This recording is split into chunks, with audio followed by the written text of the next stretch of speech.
Good morning, everybody. Good morning. I have been a father to these 4 young saplings for the past 25 years.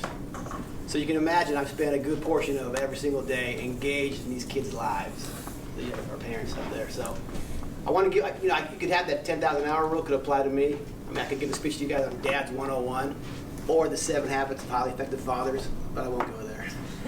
I was thinking about my kids about the speech, and I thought, you know, as our roles have changed, they've gotten older and they're young adults now.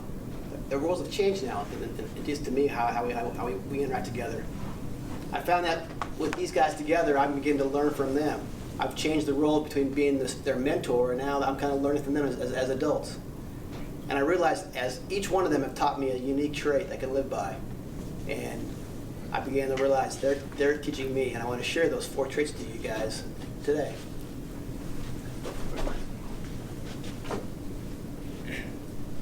My oldest son, Patrick, the one you saw with the tall kid, 6'4", he's always been, in a sense, he's always been level-headed, easygoing, never too high, never too low, very, even keel, if you will. When he was younger, he played basketball on his basketball team.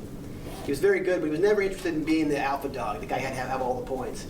He knew that if he could be in his role on the basketball team and play his role to the best of his ability, the team was going to do the best job possible. He always had this perspective on the bigger picture, if you will. In college, he became a psychology major because his friends said he was easy to talk to. He was always helping them find the bigger picture and solving problems. And then when I was going through some family issues, he and I had lunch one day, and I was upset, I was struggling, and I was talking to my young son, and he helped me with this level head, get out of the weeds and see the forest through the trees. And at that moment, I thought, I'm learning from my son the simplicity of having a perspective. Always do your best. My daughter, you saw her, she was the young one, my only daughter with 3 tall boys, and she always toed the line between being a girl's girl and a tomboy. But whatever she did, it was defined by always doing her best. She was in gymnastics as a young girl, and that kind of defined her childhood. And one of the things that she did when she got to be an elite level was the balance beam. That just made me frightened to watch that advance, especially when you do that blind backflip over your head. I'd say, Brianna, how do you do that? It's terrifying. She goes, Dad's terrifying to me too, but I got to keep practicing to get better at it.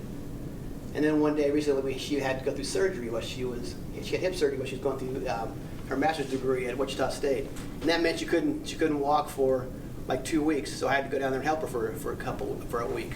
And my mentality going down there to help her was, I work out of my house. I can slack off a little bit with my job. My client project can be put to the side a little bit, because she's certainly going to be slowed down a little bit. When I got there, that wasn't going to be the case at all. I mean, she was not going to let having, crutches on both feet slow her down from winning this project she had to get completed on. She was going to do her best, and she outworked me all week long. And I had to realize I had to change my attitude for a little bit. And I realized through my daughter, through her actions, the beauty of always doing your best. Embrace everyone. When we're growing up, we all want to fit in, right? We find this group we have when we're younger. We want to latch onto that group and kind of hold into that. My youngest son, our middle boy, Aiden, or Keenan, never had a problem with grabbing onto a certain group. He would embrace everyone, and everyone in our group in our house we had obnoxious kids, fun kids, socially awkward kids. They're all at our house. Everyone was there. When he was a freshman and sophomore, he played football, and then his junior year, he joined the choir. And that was interesting because at our school at that time, the sports kids didn't join the choir. It just didn't happen. But he loved music, and he wanted to meet new friends, so he jumped right in. And the best part about being that parent it wasn't the performances. It was the fact that at the year-end banquet, one of the boys pulled me aside and said how great it was to have Keenan in the choir. I thought, that's amazing. And it wasn't because he was a great singer. It was the fact that he actually, as the boy called it, bridged the barrier between these two groups. And for the first time, these 2 kids were actually communicating together. I thought, my middle boy is teaching me the beauty of embracing everyone. And being self-aware. My youngest son, Aiden, as the youngest if you have kids, he was always taken care of by the older siblings, always taken care of. When he was growing up, they all learned how to tell him what to do, how to do it, when to do it. And when he was in junior high, or when he was in grade school, that wasn't a problem. When he was in high school, for those of you who have teenage kids, that became an issue. A lot of drama in our house for a lot of years. All those "quit telling me what to do" things every year.